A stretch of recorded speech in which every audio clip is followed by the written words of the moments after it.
Talkticians, if you are new here, welcome to my channel. If you are not, welcome back. My name is Tatiana. I'm your go-to conflict resolution coach. I help you to apply communication strategies to help you woo your boo and your boss. So if you're looking to win at home and at work, stick around. This is part 4 of my apology series, and we're talking about over apologizing.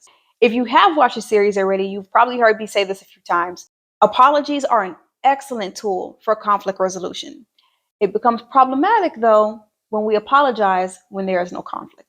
Over apologizing communicates a lack of confidence. It can also leave us wide open for manipulation tactics like gaslighting. And when we over apologize, we miss opportunities to set boundaries and to practice standing up for ourselves.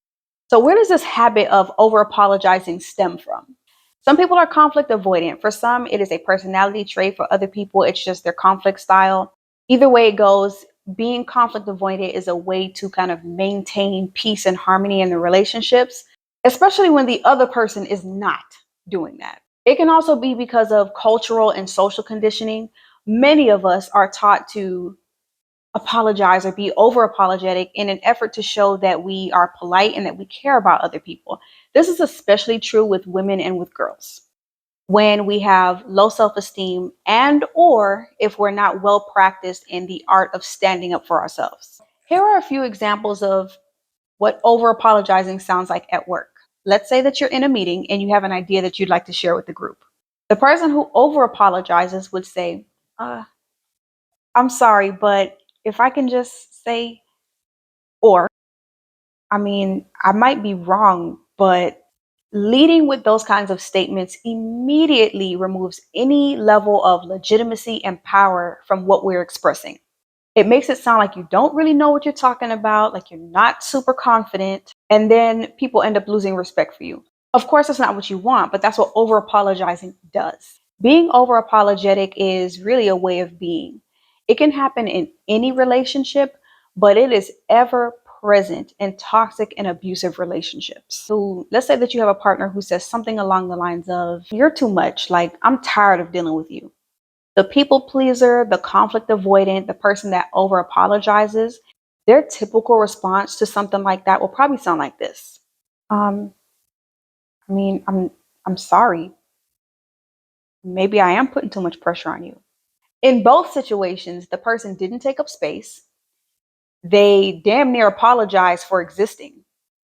And what that behavior does is it shows the other party that you think that they are way more valuable than you. Think about it. Why apologize for sharing your thoughts in a meeting? What conflict did you create by having an opinion? How do we get to this space where apologizing for being who you are is acceptable? Earlier, I said that apologies are a great tool for conflict resolution. A lot of the time, that conflict starts within ourselves. And I always say that communication is an expression of who we are and what we believe about ourselves. So we have got to deal with ourselves first. So I want us to practice. Instead of apologizing to other people, I want us to direct that apology to ourselves. Fully forgive yourself for not having the tools to stand in your power, and then get some tools. And as you are acquiring those tools, here's something that I want you to understand. There is nothing that you need to do, say, be, achieve to have self-worth. Like self-worth is your birthright. You came here with that. It automatically qualifies you to share your experiences and your thoughts unapologetically. And it qualifies you to take up space. So I want you to do that. So once you believe that, now I can give you some tools to work with. In order to break out of this bad habit of saying sorry when it's not necessary, I need you to do the work to slow down, to become mindful enough to notice those patterns. What situations do you over apologize in? Does it happen when you think that you've inconvenienced somebody? Does it happen when you have information to share that you think will make other people feel uncomfortable?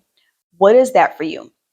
Yoga, meditation, color walks, practicing mindful eating. Those are all things that can help you to build skill in mindfulness and become slow enough to notice those patterns, so that will help us to build healthier communication habits. My second tip is for you to practice self-compassion.